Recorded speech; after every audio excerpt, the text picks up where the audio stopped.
Knowing when to change lures to stay on the bite is key. I think we've all been out there and we're slaying fish on a certain lure, and then all of a sudden it stops. Did the fish go away? Did we catch all the fish in that area? More than likely, no. What's happening is the depth that we're presenting that lure is no longer attractive to the feeding fish. After 5 years of running professional, successful surf fishing guys here along the Gulf Coast, I've picked up a few tips and tricks to stay on the bite after they stop hitting the lure. My name is Blaine Roberts, owner and operator of Panhandle Salt Surf Fishing, a land-based guide operation located here in Perdido Key.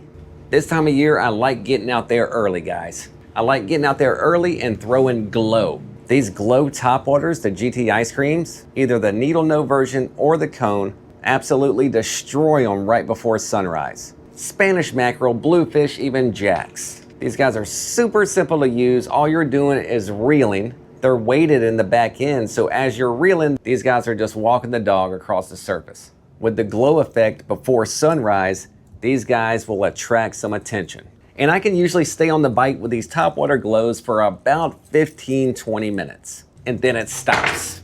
They don't want these anymore. That doesn't mean the fish are gone or they've stopped biting. It's time to change it up. When they stop going after this walk the dog action, I'm gonna throw a big popper. These big stiff lizards work great. You can find these at the shop. I also have these online. So what I'm doing with this is I'm presenting a different cadence. These guys are just popping back and forth across the water, not making too much commotion. The sun starts coming up a little bit. It's not so dark outside. Now I want to attract some attention. So I sling these big topwater poppers, make a lot of commotion, and 9 times out of 10, I can get them to strike again. Once they stop hitting this, now it's time to drop lures down into the water column. My next bait of choice is going to be something with a lip on it.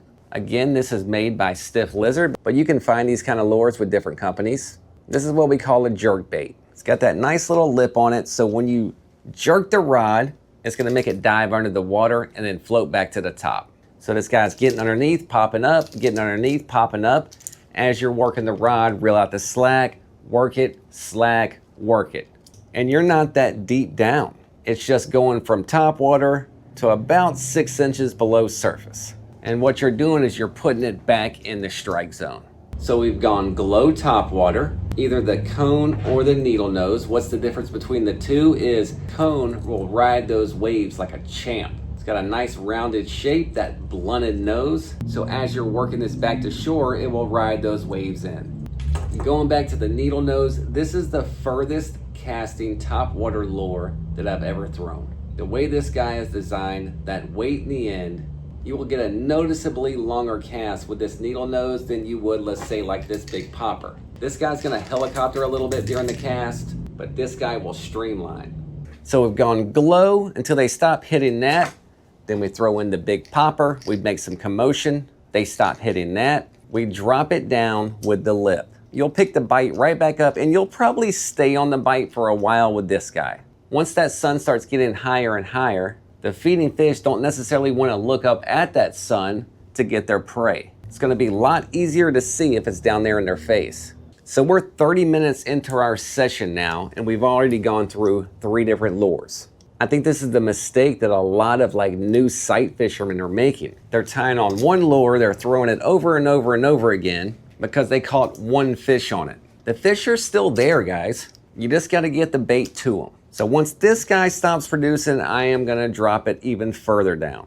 This is when your ES lures or your iron candies are gonna come into play. That's just a hunk of metal, guys. That's gonna sink. There's no plastic on it like these other ones. There's no lip on it. This guy ain't floating. You're gonna sling this guy out and burn it back. And if you stop reeling, he's gonna fall all the way to the bottom. So you can reel, stop, let it sink, reel again, pick it back up, reel, stop, let it sink. You're covering a lot of that zone with this one lure. And I believe this is the go-to for most people. They pick up an ES lure, they pick up one of these iron candies, they tie them on and they start slinging. Depending on what time of the morning it is, all those fish could be hanging up top and you're burning down below them. During my trip this morning, once this one stopped producing, I even took it a step further. I went with a jig and I just bounced this guy off the bottom. Once we started bouncing this guy off the bottom, we picked the bite up again. There you go. Keep with him. Keep with him. That could be a blue.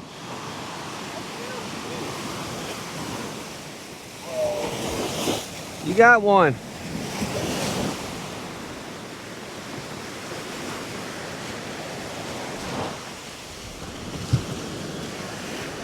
All right, keep that.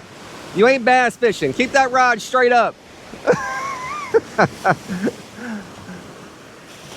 You got him pinned. Not a little Spanish? So we're into 5 different presentations at this point. 5 different presentations in about 45 minutes, maybe an hour. You gotta be willing to change it up. Just don't buy 6 of the same lures in different colors. Make the lure make sense for the conditions, the light, the species of fish that are feeding, and even size of bait that you're seeing.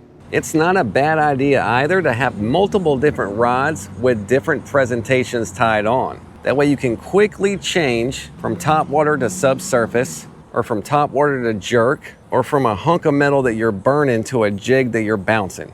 Now I understand not everybody is doing this professionally, right? Like you don't need 5, 6 lure casting rods. But I think a healthy 2 rods that's dedicated to just throwing lures is a smart idea. If I was gonna choose only 2 rods to dedicate as like my lure casting, my sight fishing rods, I would do a 9-foot, 1/2 ounce to 2 ounce. That gives me the option to get into those smaller jigs, and I can throw those 1.5 metals. I can throw these 1.5 top waters. That 1/2 ounce to 2 ounce gives you a great range. And with the 9-foot, it's easy to handle. And then I would probably shoot for like an 11 or 12 foot 1 to 3. That's gonna give me some distance, and I'm gonna be able to sling those bigger lures like those big 2 ouncers. So if I was gonna start my morning session with my 2 rods, I would have a 1.5 ounce or 2 ounce glow tied on to that 1 to 3, that 11 foot or that 12 foot.